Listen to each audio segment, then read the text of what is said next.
Hello, a very good morning to all of you. Welcome to my channel NG Medicals. In this video, we are going to see a new topic, that is minor disorders of the newborn. Minor disorders, वो disorders जो कि most common disorders हैं, किसके?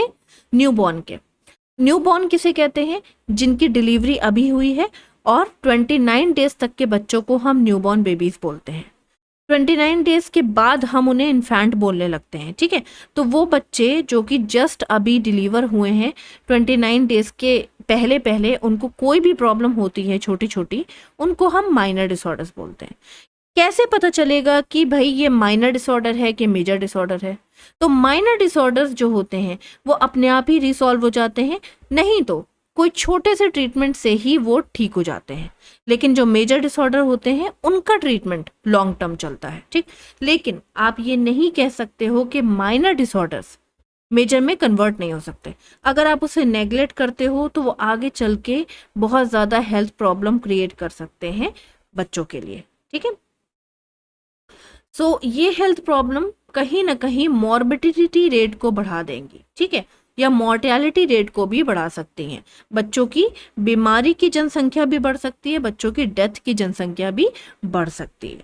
I think आपको इतना clear हुआ होगा कि माइनर डिसऑर्डर्स वो होते हैं जो कि फिलहाल के लिए हेल्थ इश्यूज क्रिएट नहीं कर रहे हैं, लेकिन अगर उनके लिए कुछ आपने स्टेप नहीं लिया तो वो मेजर डिसऑर्डर में कन्वर्ट हो सकते हैं. ओके, तो जैसा कि मैंने आपको बता दिया 29 मैंने बोला है, यहाँ पे 28 दिया है. इट्स ओके, आप 28 से 29 डेज के लिए बोल सकते हो. ठीक है, तो ये जो बच्चे हैं जो कि 28-29 डेज तक के बच्चों को हम न्यूबॉर्न बेबीज बोलते हैं. ओके, तो नेक्स्ट देख लेते हैं डेफिनेशन हमारी. माइनर डिसऑर्डर्स को हम माइनर अलाइनमेंट्स भी बोलते हैं. ठीक है, तो चाहे एग्जाम में माइनर अलाइनमेंट्स आए चाहे minor disorders of the newborn आए, दोनों सेम है. तो माइनर अलाइनमेंट्स या माइनर डिसऑर्डर्स कौन सी ऐसी कंडीशन है? ये ऐसी कंडीशन है जो कि फिजिकल कंडीशन है, लाइक बच्चों की फिजिक में कहीं ना कहीं प्रॉब्लम क्रिएट या डिस्टर्बेंस होता है. ठीक है, हो सकता है कि बच्चे पी नहीं पा रहे हो, ब्रेस्ट फीड नहीं कर पा रहे हो सकता है कि उनको वॉमिटिंग आ रही हो सकता है डायरिया की वजह से उनकी फिजिक डिस्टर्ब हो गई हो या फिजिकल जो कंडीशन है वो डिस्टर्ब हो गई हो. तो ऐसे डिसऑर्डर्स को हम माइनर अलाइनमेंट्स कहते हैं. ठीक है, जो कि बच्चों के नॉर्मल फंक्शन को डिस्टर्ब कर सकते हैं. ओके, तो देख लेते हैं कि कौन कौन से हमारे माइनर अलाइनमेंट्स या माइनर डिसऑर्डर्स हैं. सबसे पहले द मोस्ट कॉमन वॉमिटिंग. आपने बहुत सारे बच्चों को देखा होगा कि उन्होंने ब्रेस्ट फीड किया है ना, दूध पिया उन्होंने और उनको वॉमिट हो गई. राइट, ऐसे बहुत सारे बच्चे आपको देखने को मिलेंगे और इसके बहुत सारे रीजंस हो सकते हैं. तो आपको वो रीज़न देखना है कि आपका बच्चा ये प्रॉब्लम क्यों उसके साथ हो रही है. ठीक, तो इसकी कॉजेज़ क्या क्या है? ओवर फीडिंग हो सकता है कि बहुत ज़्यादा फीड कर लिया है बच्चे ने, वो उसको डाइजेस्ट नहीं कर पा रहा है, उसको नॉजिया फील हो रहा है एंड देन वो वॉमिट कर गया. या आपने बर्पिंग नहीं कराई है. बर्पिंग मतलब होता है डकार. ठीक है, बच्चों को मिल्क सक कराने के बाद आपको क्या करना है, बच्चों को पीछे से रब करना है. थोड़ा रब करने की वजह से क्या होगा, जो उनकी गैस बन रही है तो वो डकार से या बर्पिंग से बाहर आ जाएगी. ओके, इसीलिए बच्चे एस्पिरेट कर देते हैं. इसके अलावा डाइट, आप 6 महीने तक आपको एक्सक्लूसिव ब्रेस्ट फीडिंग करानी है. एक्सक्लूसिव ब्रेस्ट फीडिंग का मतलब ये है कि सिर्फ और सिर्फ मिल्क के अलावा आप कुछ और ऐड नहीं कर सकते. ठीक है, तो हो सकता है कि आपने मैश पोटैटो या मैश बनाना हल्का सा ऐड करके बच्चों को दे दिया है, तो ऐसी प्रॉब्लम आ सकती है कि उनको नॉजिया और वॉमिटिंग फील हो सकता है, वो कर भी सकते हैं. ऐसा क्यों है?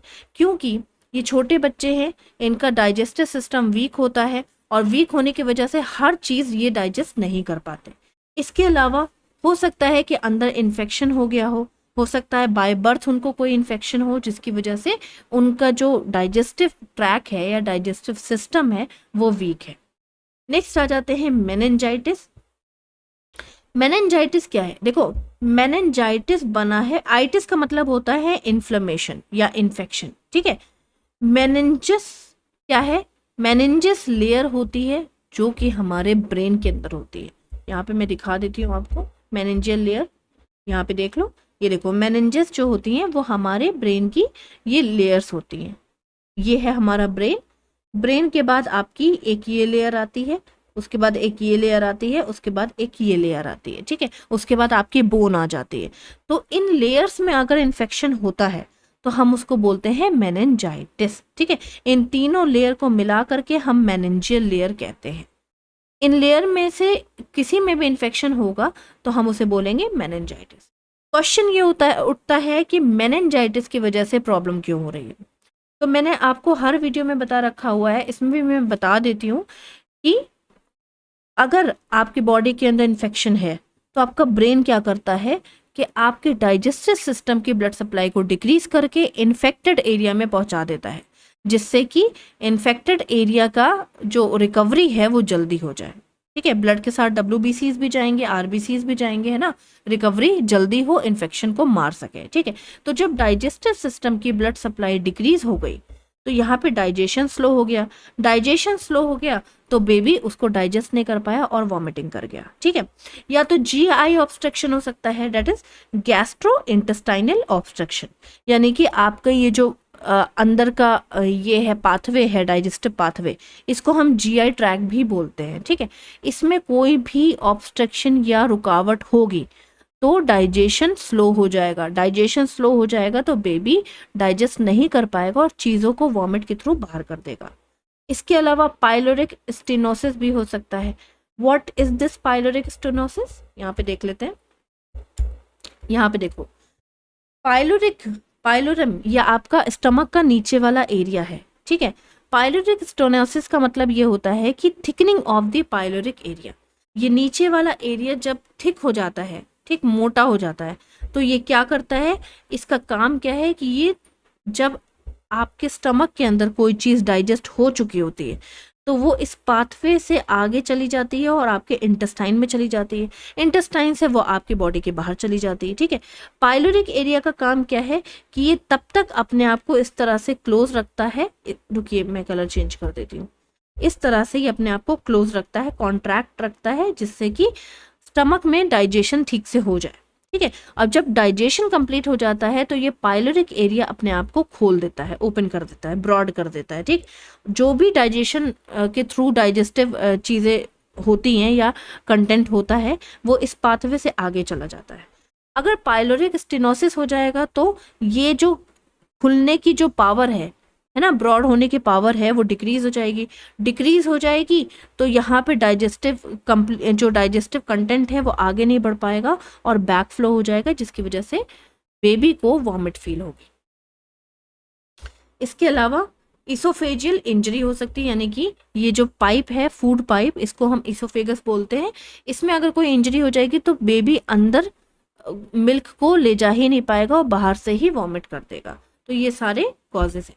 सिम्टम्स की अगर बात करें तो जब वो ब्रेस्ट फीड नहीं करेगा तो उसको क्या हो जाएगा, वेट लॉस हो जाएगा, क्योंकि वो खाना ही नहीं खा पा रहा है। लाइक बेबी का जो खाना है वो उसका मदर का ब्रेस्ट फीड है, ठीक है, मिल्क है। जब मिल्क अंदर नहीं पहुंच रहा है तो बेबी का वेट लॉस अपने आप ही होता रहेगा, बेबी फैटिक और वीकनेस फील करने लगेगा, ठीक है।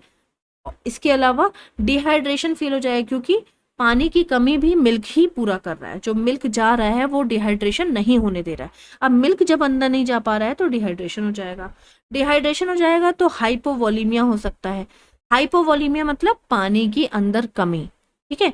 तो बेबी के अंदर पानी की कमी हो जाएगी, जिसकी वजह से फ्लूइड एंड इलेक्ट्रोलाइट इम्बैलेंस हो जाएगा, यानी कि बॉडी के अंदर जो फ्लूइड और इलेक्ट्रोलाइट का बैलेंस है वो बिगड़ जाएगा। आई थिंक आपको सिम्टम क्लियर होंगे, ठीक है। अब डायग्नोसिस में आपको क्या करना है, सिंपली आपको पेशेंट के पेरेंट्स की हिस्ट्री लेनी है, क्योंकि बच्चा तो कुछ नहीं बता पाएगा ना, ठीक है। तो मदर या फादर दोनों को बैठा करके आपको पूछना है कि क्या मतलब बेबी के साथ ऐसी प्रॉब्लम आ रही है, वॉमिट कर देता है, क्या आप दूध पिलाने के बाद उसको बर्पिंग कराते हो, डकार दिलाते हो, ये सारी चीज़ें पेशेंट की हिस्ट्री से लेनी है।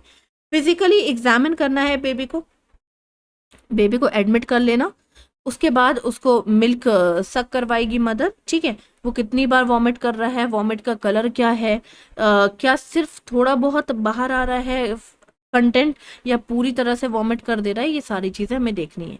उसी के बेसिस पे हम एक्सरे करवा लेंगे। एक्सरे में हमें पता चल जाएगा कि कहाँ पे ब्लॉकेज हो रखा हुआ है, ठीक है। अगर ब्लॉकेज हो रखा हुआ है तो भाई सर्जरी के थ्रू या जो भी उसका ट्रीटमेंट होगा वो फॉलो करेंगे। ब्लड टेस्ट और यूरिन टेस्ट हम क्यों करा रहे हैं? जिससे हमें ये पता चल जाए कि इन्फेक्शन हो रखा है कि नहीं, ठीक है।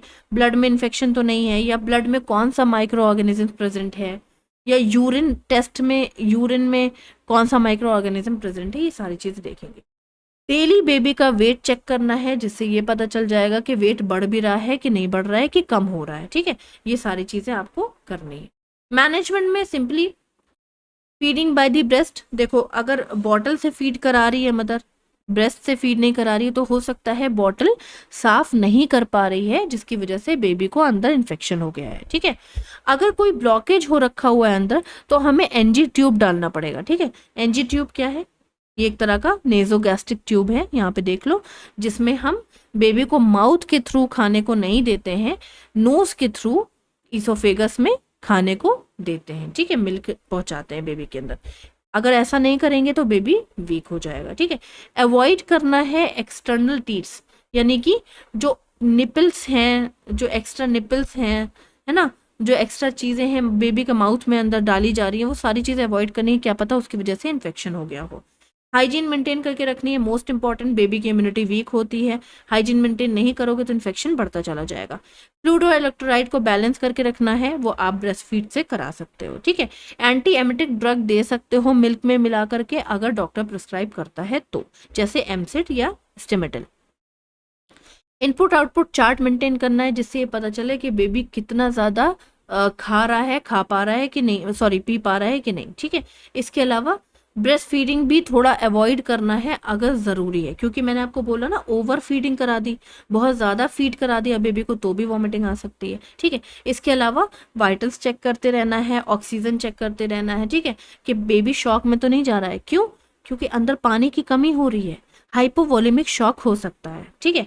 तो ऑक्सीजन की कमी में क्या होगा कि बेबी ब्लू दिखने लगेगा, साइनोसिस हो जाएगा बेबी को। ये सारी चीज़ें आपको चेक करती रहनी है। नेक्स्ट आ जाते हैं, देख लेते हैं दूसरा आपका क्या है। दूसरा है आपका डायरिया, मोस्ट कॉमन। मैं मोस्ट कॉमन से स्टार्ट कर रही हूँ। डायरिया में सबसे ज़्यादा प्रॉब्लम क्या हो रही है? हो सकता है कि अंदर इन्फेक्शन हो गया है, जिसकी वजह से डायरिया या लूज मोशंस बेबी को स्टार्ट हो गए। या डाइट में आपने, जैसा कि मैंने आपको पिछली बार बता दिया, आपने दूध के अलावा कुछ और बेबी को पिला दिया है, जिसकी वजह से उसका पेट खराब हो गया है। अनहाइजीनिक प्रैक्टिस, जिसकी वजह से इन्फेक्शन हो रहा है। एक्सक्लूसिव ब्रेस्ट फीड आप करा तो रहे हो, 6 महीने तक लगातार ब्रेस्ट फीड करानी है, आपने स्टार्ट कर दिया डेली ब्रेस्ट फीड कराना, लेकिन क्या पता आप अपने निपल्स को साफ नहीं कर रहे हो, क्योंकि ब्रेस्ट फीड कराने से पहले आपको अच्छे से अपने निपल्स को साफ करना है, क्लीन करना है। क्लीन करने के बाद ही बेबी को सक करवाना है। अगर निपल में इन्फेक्शन है तो बेबी के अंदर इन्फेक्शन ईजिली जा सकता है। बॉटल फीड वाले जो बच्चे हैं उनको इन्फेक्शन के हाई चांसेस रहते हैं, क्योंकि बॉटल जो है वो ठीक से साफ नहीं कर पाते हैं मदर्स, ओके। सिम्टम्स क्या क्या होंगे? सबसे पहले भाई लूज मोशन आ रहा है तो लूज स्टूल तो आएंगे ही आएंगे। बेबी को पानी की कमी हो जाएगी, कैसे पता चलेगा? इस तरह की आईज देखने को मिलेंगी, सोई सोई सी आंखें, इनको हम बोलते हैं सनकन आईज। या बेबी की लिप्स आपको बहुत ज़्यादा इस तरह के ड्राई देखने को भी मिल सकते हैं, ठीक है। ये है आपकी डिहाइड्रेशन की कह सकते हैं साइंस, ओके। इसके अलावा बेबी बहुत ज़्यादा चिढ़ेगा, चिल्लाएगा, रोएगा। क्यों? क्योंकि बेबी को लूज मोशन हो रहे हैं और लूज मोशन होते होते उसके पेट में दर्द हो रहा होगा, ठीक है। वीकनेस हो जाएगी बेबी को, डलनेस हो जाएगी बेबी को, क्राई करेगा, ठीक। और हो सकता है ब्लड में, सॉरी स्टूल में ब्लड भी आ जाए। ऐसा इसलिए क्योंकि हो सकता है इन्फेक्शन की वजह से अंदर की जो इंटेस्टाइन की जो कैपिलरीज, पतली पतली ब्लड वेसल्स होती हैं, वो टूट जाएं और टूटने के साथ साथ जो स्टूल पास हो रहा है उसमें ब्लड आ जाए, ठीक है। इसके अलावा आप पेरेंट की हिस्ट्री ले सकते हो। भाई आपको पेरेंट को पूछना है कि आप कुछ ऐसा वैसा तो नहीं खिला रहे हो, ऐसा तो नहीं कि आप बॉटल से फीड कराते हो, अगर आप फीड कराते हो तो अच्छे से बॉटल को धुलते हो कि नहीं धुलते हो, ये सारी चीज़ें पूछना है। ब्रेस्ट फीड कराने से पहले निपल साफ करते हो कि नहीं, ठीक है। फिजिकल एग्जामिन आपको करना है, बेबी को हेड टू टो एग्जामिन करना है। उसमें आप देख सकते हो बेबी की आइज, सनकन आइज, बेबी के लिप्स ड्राई तो नहीं हो रहे हैं, बेबी का फेस ब्लू तो नहीं हो रहा है, साइनोसिस तो नहीं हो रहा है, ऑक्सीजन की कमी तो नहीं हो रही है। इसके अलावा बेबी का वेट, ठीक है, इसके अलावा बेबी कितना ज़्यादा स्टूल पास कर रहा है, नंबर ऑफ स्टूल्स, है ना, ये सारी चीज़ें आपको चेक करनी है। टाइप ऑफ स्टूल, कितना ज़्यादा पतला स्टूल पास कर रहा है, या स्टिकी, या स्मेल तो नहीं आ रही है बहुत गंदी स्टूल से। तो अगर बहुत गंदी स्मेल आएगी तो इसका मतलब इन्फेक्शन हो रखा हुआ है, ठीक है। तो स्टूल एग्जामिनेशन नेक्स्ट करा लोगे। थोड़ा सा स्टूल आप ले करके बेबी का लैब में भेज दोगे, जिससे पता चलेगा कि स्टूल में कोई माइक्रो ऑर्गेनिजम्स प्रेजेंट है या नहीं। इसके अलावा ब्लड टेस्ट आपको कराना ज़रूरी है। ब्लड में इन्फेक्शन अगर हो गया होगा तो भी आपको माइक्रो ऑर्गेनिज्म देखने को ब्लड में मिलेगा। मैनेजमेंट के लिए वाइटल्स आपको चेक करते रहना है ताकि बच्चे की जनरल कंडीशन पता रख सके। इसके अलावा अमाउंट ऑफ कितना स्टूल पास कर रहा है या नंबर ऑफ स्टूल कितने पास कर रहा है, ये भी आपको काउंट करते रहना है। बेबी के कलर को चेक करना है साइनोसिस को पता करने के लिए। स्मेल ऑफ द स्टूल को पता करना है इन्फेक्शन को पता करने के लिए। हाइजीन मेंटेन करके रखना है ताकि इन्फेक्शन को कम कर सकें, बढ़े ना इन्फेक्शन। ब्रेस्ट फीड को डिक्रीज करना है अगर ब्रेस्ट फीडिंग की वजह से बेबी को बहुत ज़्यादा लूज मोशन आ रहे हैं तो हो सकता है वो डाइजेस्ट नहीं कर पा रहा हो। अवॉइड बॉटल फीडिंग, बॉटल से तो बिल्कुल फीड नहीं कराना है जब तक बहुत ज़्यादा ज़रूरी ना हो, और अगर फीड कराएं भी तो उसको अच्छे से वॉश करें, गर्म पानी में वॉश करें, ठीक है। बेबी को आइसोलेट करके रखना है, दूसरे बच्चों के साथ नहीं रखना है, हो सकता है दूसरे बच्चों का इन्फेक्शन भी बेबी को लग जाए क्योंकि इस टाइम इम्यूनिटी कम है। ORS बेबी को दे सकते हैं डिहाइड्रेशन से बचाने के लिए। ड्रग देना है अगर फिजिशियन ऑर्डर करता है तो। इसके अलावा पेरेंट्स को साइकोलॉजिकल सपोर्ट देना है क्योंकि पेरेंट्स अगर परेशान हो जाएंगे तो वो बेबी की केयर नहीं कर पाएंगे, एंड डिहाइड्रेशन को भी प्रिवेंट करना है।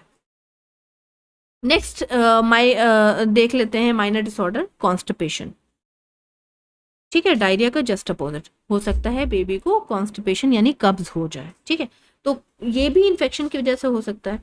अगर इंटेस्टाइन में इन्फेक्शन हो गया तो ये पेरिस्टाल्सिस मूवमेंट नहीं हो पाएगा। What is this peristalsis movement? Intestine जो है आपकी, ये जो आते हैं ये इस तरह से मूव करती हैं जैसे ये मूव कर रही हैं। इनका मूव करने का पर्पस क्या है कि ये अंदर के स्टूल को बाहर की ओर ढकेलती हैं। ये इस तरह से मूव करती हैं कि जो स्टूल है वो आगे की ओर शिफ्ट हो जाए, ठीक। अगर ये मूवमेंट कम हो जाएगा तो स्टूल आगे की ओर ठीक से शिफ्ट नहीं हो पाएगा और कॉन्स्टिपेशन हो जाएगा, ठीक। इसके अलावा ब्रेस्ट फीडिंग की वजह से हो सकता है कि ब्रेस्ट फीडिंग, जैसा कि मैंने आपको बताया कि इन्फेक्शन हो गया हो, ब्रेस्ट में इन्फेक्शन है और वही इन्फेक्शन बेबी के अंदर चला गया हो। बॉटल फीडिंग, बॉटल अच्छे से वॉश नहीं की गई। इनसफिशिएंट फ्लूइड यानी कि अच्छे से ब्रेस्ट फीड कराया नहीं जा रहा है, दिन भर में एक बार करा दिया, 2 बार करा दिया, इस वजह से बेबी के अंदर डिहाइड्रेशन हो रहा है या बेबी के अंदर पानी की कमी हो रही है और स्टूल टाइट हो रहा है, ओके। तो नॉर्मली हमें कितनी बार ब्रेस्ट फीड कराना चाहिए? 8 times per day breast feed करानी चाहिए, हर 2 घंटे में ब्रेस्ट फीडिंग कराना चाहिए, ठीक है। इसके अलावा सिम्टम्स क्या देखने को मिलेंगे? बेबी के पेट में दर्द होगा तो वो रोएगा, इन्फेक्शन हुआ है तो फीवर आ जाएगा, स्टूल देखेंगे तो टाइट मिलेगा, ठीक है, और स्टूल जो है फ्रीक्वेंसी कम मिलेगी। मान लो बेबी दिन भर में 2 बार टॉयलेट करता है तो वो एक ही बार टॉयलेट करेगा, वो भी मुश्किल से, ओके। डायग्नोसिस की अगर बात करें तो पेरेंट्स की हिस्ट्री लेनी है, पेरेंट को पूछना है कि आप कितनी बार ब्रेस्ट फीड कराते हो, मदर को पूछना है, या आप अपना ब्रेस्ट क्लीन करते हो कि नहीं फीड कराने से पहले, बॉटल फीड कराते हो कि ब्रेस्ट फीड कराते हो, बॉटल फीड कराते हो तो उसको कैसे वॉश करते हो, ये सारी चीज़ें पूछनी है। स्टूल एग्जामिनेशन करा लोगे, स्टूल में पता चल जाएगा इन्फेक्शन है कि नहीं। सेम चीज़ ब्लड टेस्ट करा लोगे इन्फेक्शन को पता करने के लिए। इसके अलावा एक्सक्लूसिव ब्रेस्ट फीड करानी है, मतलब कंटिन्यूस ब्रेस्ट फीड करानी है, 8 टाइम्स पर डे करानी है, 2-2 घंटे के गैप पे, ओके। ल्यूब्रिकेंट अप्लाई करना है, यानी कि बेबी के एनएस पे आप वैसलीन लगा सकते हो ताकि उसका एनएस जो है वो उसमें इंजरी ना हो, है ना। टाइट स्टूल निकलेगा तो बेबी के एनएस में इंजरी हो सकती है, ठीक है। Prevent bottle feeding. नेक्स्ट आ जाते हैं सोर बटेक्स। सोर बटेक्स का मतलब है कि इस तरह के बटेक्स जो हैं वो रेड हो गए हैं और उसमें पेन हो रहा है, ठीक। क्यों हो रहा है? क्योंकि बहुत ज़्यादा डायरिया हो चुका है या लूज मोशन हो चुके हैं बेबी को, ठीक है, या तो इन्फेक्शन है पुअर हाइजीनिक की वजह से। तो बेबी रोएगा सिम्टम्स में, उसको रैशेस देखने को, आपको आराम से इस तरह के रैशेस देखने को मिलेंगे। रैशेस मिलेंगे तो उसमें पेन भी होगा, ठीक है। इसके अलावा रेड पैचेस, अलग अलग रेड पैचेस भी देखने को, रेड कलर के धब्बे देखने को मिल सकते हैं। पेरेंट की हिस्ट्री लेनी है कि क्या वो हाइजीन मेंटेन करके नहीं रखते हैं या बेबी को लूज मोशन तो नहीं हो रहा है। फिजिकल एग्जामिन करना है जिससे पता चल सके कि बेबी की कितनी एरिया में बहुत ज़्यादा सोर पटेक्स हो रखा है। मैनेजमेंट के लिए बेबी को एंटीसेप्टिक सॉल्यूशन से क्लीन करते रहना है, ठीक है। कोकोनट ऑयल अप्लाई कर सकते हो ताकि वो लुब्रिकेट रहे, ठीक है, ड्राई ना हो और ड्राइनेस की वजह से बेबी को पेन ना हो, ठीक। हाइजीन को मेंटेन करना है। डायरिया है तो उसका मैनेजमेंट करके रखना है ना। पोजीशन चेंज इसलिए करनी है क्योंकि एक ही पोजीशन में बेबी को अगर रखोगे तो उस जगह पे पेन होगा। नेक्स्ट आ जाते हैं डायपर रैश। ये उन नालायक मदर्स के लिए है जो अपने बच्चों का डायपर चेंज नहीं करती हैं, ठीक है। ऐसे बहुत सारी मदर्स होती हैं जो कि बेबी के डायपर जल्दी चेंज नहीं करती हैं। इसकी वजह से बेबी को डायपर रैश पड़ जाते हैं इस तरह के, ठीक है। तो ये क्या हो गया, अनहाइजीनिक प्रैक्टिस हो गई और गीला डायपर ज्यादा टाइम तक बंधे रहने से उसको डायपर रैश हो गया। बेबी क्राई करेगा क्योंकि उसको पेन हो रहा है। बाकी आपको इस तरह का रेड कलर का डायपर का पूरा बना हुआ देखने को मिल सकता है रैश, ठीक है। इसके अलावा पेरेंट की हिस्ट्री लेनी है कि भाई आप लोग कितने नालायक हो जो अपने बच्चों का डायपर चेंज नहीं कर रहे हो, ठीक। इसके अलावा फिजिकल एग्जामिन करके रखना है क्योंकि हमें पता होना चाहिए कि सोर बटेक्स है या डायपर रैश है। आप आराम से देख सकते हो कि सोर बटेक्स में इतनी प्रॉब्लम नहीं हो रही है जितनी डायपर रैश में रेडनेस आपको दिख रही है। तो मैनेजमेंट के लिए हाइजीन मेंटेन करके रखनी है इन्फेक्शन से बचाने के लिए, ठीक है। वेट डायपर को बिल्कुल वेट नहीं रखना है, उसको तुरंत चेंज कर देना है जिससे कि बेबी के रैशेस बढ़े ना, ठीक है। बटेक्स को ड्राई करके रखना है। ट्राई करिए कि डायपर उस टाइम पे पहनाइए ही मत, ठीक है, रात में डायपर पहनाइए। इसके अलावा डोंट रब एंड रैश द एरिया, ठीक। रैश वाले एरिया को रब नहीं करना है, अदरवाइज स्किन पूरी पील ऑफ यानी निकल जाएगी। नेक्स्ट है आपका अम्ब्लाइकल सेप्सिस। ये मोस्ट कॉमन है, बहुत सारी मदर्स बताती हैं कि भाई अम्ब्लाइकल कॉर्ड में या अम्ब्लाइकस में नाभि में इन्फेक्शन हो गया है। ऐसा क्यों हो रहा है, क्योंकि बहुत सारे माइक्रो ऑर्गेनिजम्स इसके अंदर आराम से एंटर कर सकते हैं और इन्फेक्शन कॉज कर सकते हैं, जैसे स्ट्रेप्टोकोकस हो गया, इकोलाई हो गया। ये सब एंटर क्यों कर रहे हैं, क्योंकि मदर हाइजीन मेंटेन नहीं कर रही है, उस एरिया को क्लीन नहीं रख रही है, ठीक है। अगर उस एरिया में वेटनेस है, गीलापन है, तो उसको ड्राई करके रखना है। एंटीसेप्टिक सॉल्यूशन वगैरह लगाते रहना है जिससे कि इन्फेक्शन ना बने, ठीक है। सिम्टम्स देखने को क्या मिलेंगे, पस देखने को मिल सकता है, ठीक है, ब्लीडिंग भी देखने को मिल सकती है। बाकी इन्फेक्शन हो जाएगा तो फीवर बेबी को आ ही जाएगा, ओके। स्वेलिंग या रेडनेस देखने को मिल सकती है क्योंकि यहाँ पे इन्फ्लेमेशन हो गया है। इसके अलावा जॉइंटिस देखने को मिल सकता है, हो सकता है कि बेबी जो है ठीक से ब्रेस्ट फीड नहीं कर रहा है इन्फेक्शन की वजह से, है ना, और ब्रेस्ट फीड नहीं करेगा तो उसका आरबीसीज नहीं बनेंगे, आरबीसीज नहीं बनेंगे तो बिलिरुबिन अपने आप ही बढ़ जाएगा और जॉइंटिस हो जाएगा।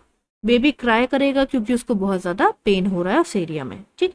पेरेंट की हिस्ट्री लेनी है कि वो हाइजीन मेंटेन करते हैं कि नहीं करते हैं, या उसको उस एरिया को ड्राई रखते हैं कि नहीं रखते हैं।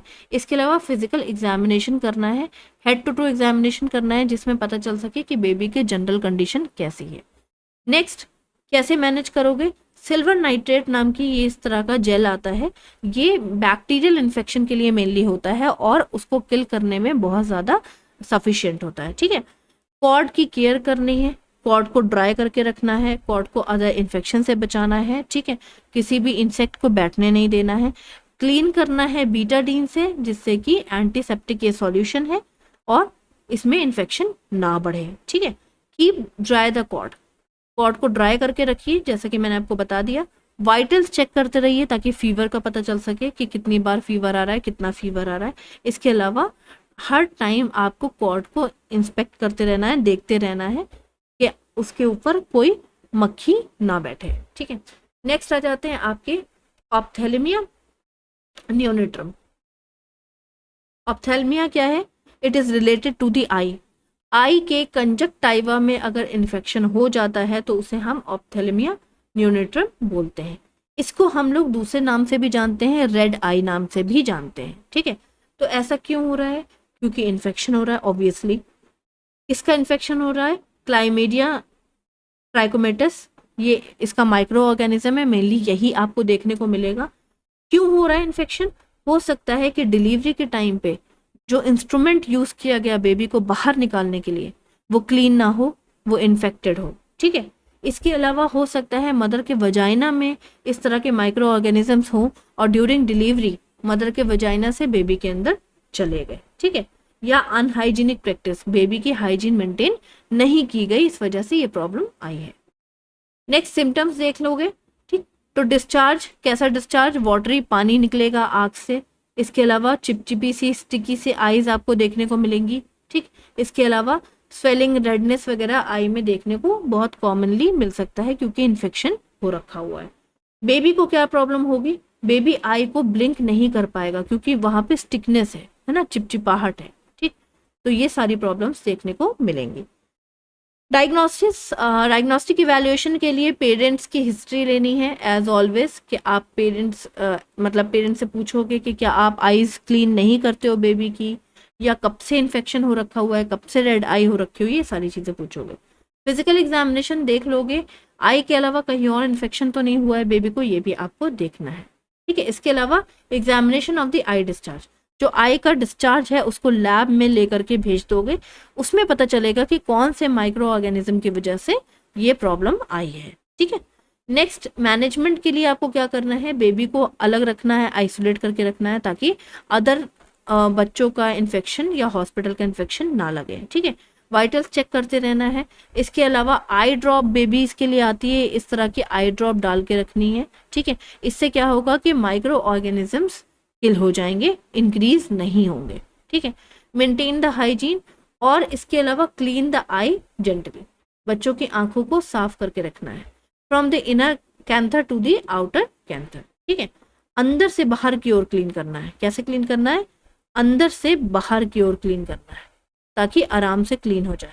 अगर आप बाहर से अंदर की ओर क्लीन करोगे तो यहाँ पे कोने में इन्फेक्शन या यहाँ पे जो भी डर्टी है, डर्टीनेस, वो क्लीन नहीं हो पाएगी, ओके। नेक्स्ट देख लेते हैं ओरल थ्रश। ओरल थ्रश कुछ नहीं है, ओरल इन्फेक्शन को ही हम ओरल थ्रश बोल रहे हैं। ऐसा क्यों हो रहा है? सेम चीज हो सकता है, अनहाइजीनिक प्रैक्टिस हो रही है, ठीक है। हो सकता है बॉटल जो है वो ठीक से साफ नहीं की जा रही है और बॉटल फीड करा रही है मदर। हो सकता है एक्स्ट्रा टीट्स दे रही है, यानी कि बच्चों की ये इस तरह की आती है ना जिसमें शहद भरा होता है, हनी, ठीक है, वो बच्चे हमेशा अपने मुंह में रखते हैं। अगर वो भी क्लीन नहीं है तो उससे भी ओरल इन्फेक्शन हो सकता है। मदर का निपल क्लीन नहीं है तो ब्रेस्ट फीडिंग के टाइम पे इन्फेक्शन हो सकता है। ये सब क्या है? अनहाइजीनिक प्रैक्टिस है, ठीक है। क्या करना है? डिक्रीज कर देना है फीड को थोड़ा डिक्रीज कर देना है, ठीक। इसके अलावा माउथ में रेडनेस है ना, टंग स्पॉट देखने को आपको मिल जाएंगे आराम से, टंग में इस तरह के रेड कलर के पैचेस देखने को मिल जाएंगे, है ना, रेड स्पॉट्स देखने को मिल जाएंगे, ओके। क्या करना है आपको? पेशेंट की हिस्ट्री लेनी है, सॉरी पेरेंट्स की हिस्ट्री लेनी है कि किस तरह से ब्रेस्ट फीड कराती हैं, क्लीन कर रहे हैं कि नहीं कर रहे हैं, हाइजीन मेंटेन कर रहे हैं कि नहीं कर रहे हैं, और फिजिकल एग्जामिनेशन करना है। मैनेजमेंट के लिए जो कॉज है उसी को मैनेज कर देना है। बॉटल फीड अगर करा रही है तो उसको क्लीन करना है अच्छे से। एक्स्ट्रा टीट्स अगर दे रही है तो उसको अवॉइड करना है, ठीक है। इसके अलावा नर्सेज हैंड, यानी कि जो नर्स है, अगर बेबी एडमिट है, हो सकता है नर्स की वजह से इन्फेक्शन हो रखा है, तो नर्सेज को भी अवॉइड करना है कि वो अनहाइजीनिक प्रैक्टिस ना करें, ठीक है। मदर को ब्रेस्ट फीड कराते टाइम निपल को साफ कर लेना है और हाइजीन मेंटेन करके रखनी है। नेक्स्ट आ जाते हैं फिजियोलॉजिकल जॉइंटिस।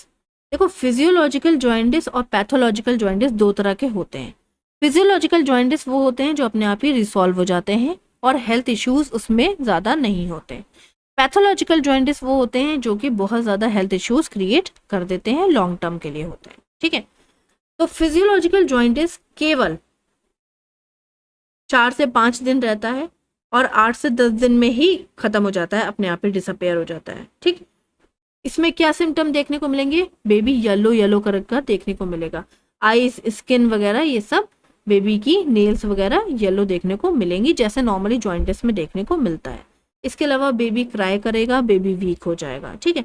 फिजिकल एग्जामिनेशन से आराम से पता चल जाएगा कि बेबी को जॉइंटिस हो रखा हुआ है। कुछ नहीं करना है, ये प्रॉब्लम 8 से 10 दिन में अपने आप ही सॉल्व हो जाती है। बस आपको बेबी को सुबह की सनलाइट में ले जा करके एक्सपोज करना है, ठीक है। सनलाइट के थ्रू बिलिरुबिन का लेवल अपने आप ही कम हो जाता है। ज़्यादा ज़रूरत पड़े तो हॉस्पिटल ले जा करके फोटोथेरेपी करा सकते हैं। ये देखो यहाँ पे फोटोथेरेपी हो रही है, बिलिरुबिन को कम करने के लिए फोटोथेरेपी कराई जाती है, ठीक है। नेक्स्ट आ जाते हैं एक्सेसिव स्लीपिंग। बहुत सारे बच्चे होते हैं जो हो सकता है कि वो वीक हो, टाइम से पहले पैदा हो गए हों, ठीक है, तो वो थोड़ा ज़्यादा सोते हैं। इसके अलावा और भी कॉजेज़ हैं, जैसे कि जिन मदर का सिजेरियन सेक्शन हुआ है, सिजेरियन डिलीवरी हुई है, इस तरह से कट करके डिलीवरी की गई है, उन मदर्स को जब एनेस्थीसिया यानी कि नींद की जो इंजेक्शन दिया जाता है वो एक्सेसिव अगर दे दिया, बहुत ज़्यादा हैवी डोज दे दिया है, तो बच्चे पैदा होने के बाद 48 आवर्स तक सोते रहते हैं, ठीक है, क्योंकि वो बच्चों को भी इफेक्ट करता है, ठीक। तो क्या सिम्टम्स देखने को मिलेंगे? 48 आवर्स तक एक्सेसिव बहुत ज़्यादा स्लीप करेंगे बच्चे, सोएंगे, ठीक।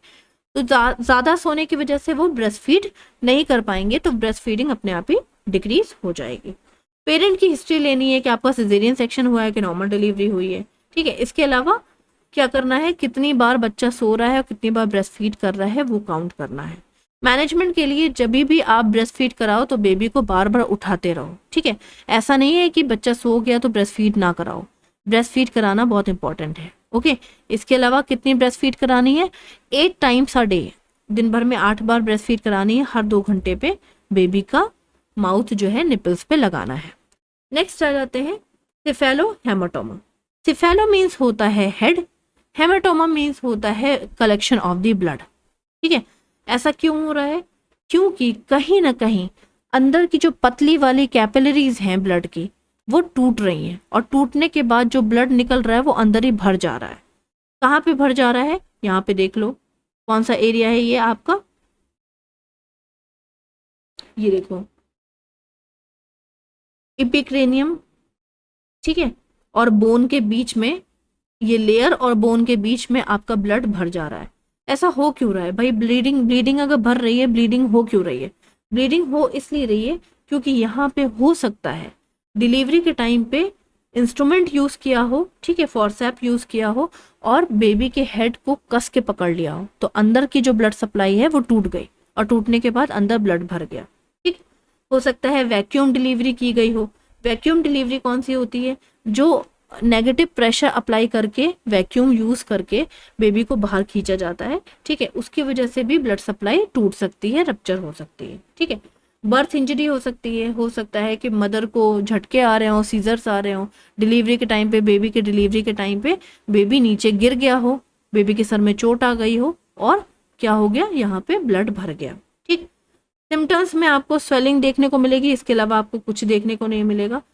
फिजिकल एग्जामिन कर लोगे, देख लोगे स्वेलिंग है कि नहीं है, और मैनेज क्या करना है ये अपने आप ही रिसॉल्व हो जाती है, कुछ ही दिन लगते हैं या वीक्स लगते हैं बस। नेक्स्ट आता है कैपुट सेक्सिडम। कैपुट सेक्सिडम, देखो कैपुट ये जो वर्ड है वो एक वर्ड से मिलके बना है, कैप, ठीक है। तो यहाँ पर भी स्वेलिंग है, लेकिन इतनी ज्यादा स्वेलिंग है कि यहाँ पे ऐसा लगता है कि बेबी ने कैप पहन रखी है। यहाँ पे देख लो, ये बेबी ने ऐसा लग रहा है कैप पहन रखी है, इसलिए इसका नाम है कैपुट सक्सिडम, ठीक है। इसमें प्रॉब्लम क्या हो रही है? देखो सेफेलोहेमाटोमा और कैपुट सक्सिडम, इसमें डिफरेंस क्या है? क्या डिफरेंस है? कैपुट सक्सिडम में ब्लीडिंग नहीं होती, सिर्फ स्वेलिंग आती है और बहुत ज्यादा लंबी स्वेलिंग आती है, बड़ा हो जाता है हेड, ठीक। लेकिन सेफेलोहेमाटोमा में स्वेलिंग कम आती है लेकिन अंदर ब्लीडिंग भरी होती है, समझ गए? तो यहाँ पे कॉजेस क्या है, ये वाली प्रॉब्लम क्यों हो रही है? लॉन्ग टर्म लेबर प्रोसेस, यानी कि बेबी की जो डिलीवरी का टाइम है वो बहुत लंबा खिंच गया। नॉर्मली एक बेबी को 15 घंटे में डिलीवर हो जाना चाहिए, 15 घंटे लगते हैं एक नॉर्मल डिलीवरी में, लेकिन अगर 18 घंटे लग गए तो उस टाइम पे बहुत ज़्यादा प्रॉब्लम क्रिएट हो सकती है, कैपुट सक्सिडम हो सकता है। क्यों? क्योंकि बेबी को बाहर आने में प्रॉब्लम हो रही है, जिसकी वजह से बेबी का हेड दब गया, दबने की वजह से स्वेलिंग आ गई, ओके। तो ये डिसअपेयर हो जाता है, कुछ ही दिनों में ये खत्म हो जाता है अपने आप ही, इसके लिए कोई स्पेसिफिकली ट्रीटमेंट नहीं कराते हैं। सिम्टम्स देखने को मिलेंगे, क्या सिम्टम्स देखने को मिलेंगे? जब आप इसको दबाओगे तो ये थोड़ा सा दबेगा, आपको लगेगा कि अंदर क्या है, स्वेलिंग है, ठीक है, सॉफ्ट टिश्यूज में या स्कैल्प में स्वेलिंग है, ठीक। बेबी क्राई करेगा। इसके अलावा फिजिकल एग्जामिन कर लोगे जिसमें आपको कैप देखने को मिलेगी, तो आप समझ जाओगे कि ये कैपोट सक्सिडम है। मैनेजमेंट में सेल्फ रिकवर्ड करना है, खुद रिकवर हो जाना है, और अगर ये कुछ दिन में रिकवर नहीं हो रहा है तो हॉस्पिटल ले जा करके इसके फ्लूइड को, यानी कि इसमें आगे जो पानी भरा हुआ है उसको बाहर निकलवाना पड़ता है। लास्ट है आपका स्टफी नोज। तो ये स्टफी नोज क्या है, बच्चों की नाक बंद हो जाती है, बच्चे माउथ से ब्रीथ करते हैं और अजीब सी आवाज आती है ब्रीदिंग करते टाइम पे, ठीक है। ऐसा क्यों हो रहा है, क्योंकि जब बच्चे अपनी नोज से ब्रीथ नहीं करते हैं, बहुत ज्यादा माउथ से तेज तेज ब्रीथ करते हैं या रोते टाइम बहुत ज्यादा ब्रीथ करते हैं माउथ से, तो एक्सेसिव एयर भर जाती है उनके नेजल एरिया में या माउथ एरिया में, ठीक है। तो इसकी वजह से नाक बंद हो जाती है। ऐसा क्यों हो रहा है, क्योंकि बेबी जो है वो छोटे होते हैं, उनका जो पाइप होता है, ब्रीदिंग वाला जो पाइप होता है, ठीक है, ट्रैकिया है ना, वो पतला होता है। तो एक्सेसिव रोने की वजह से, एक्सेसिव ब्रीथ करने की वजह से कभी कदा नाक बंद हो जाती है और नोज से इस तरह के कंटेंट बलून की तरह बाहर आते हैं, ठीक। इसमें बेबी डिस्कम्फर्ट हो जाता है क्योंकि बेबी सो नहीं पाता, ठीक। नेजल साउंड आराम से आपको सुनने में मिलेगी, जैसे हम लोग की नाक बंद हो जाती है तो आवाज आती है, वैसे आएगी आवाज, ठीक। फिजिकल एग्जामिन करना है, आपको पता चल जाएगा कि बच्चे की नाक बंद है। नॉस्ट्रिल को क्लीन करना है, इसके लिए एक स्प्रे आता है वो भी डाल सकते हो, ड्रॉप आती है, यहाँ पे देख लो ये सलाइन नेजल ड्रॉप्स आती है, वो भी आप डाल सकते हो, ठीक। तो ये थे आपके कॉमन न्यूबॉर्न के डिसऑर्डर्स जो कि अपने आप ही मोस्ट ऑफ अपने आप ही सॉल्व हो जाते हैं और कुछ के लिए थोड़ा बहुत ट्रीटमेंट करना पड़ता है। आई थिंक आपको क्लियर हुआ होगा। If you are having any doubt please ask me in the comment box. Till then bye bye, take care, have a nice day.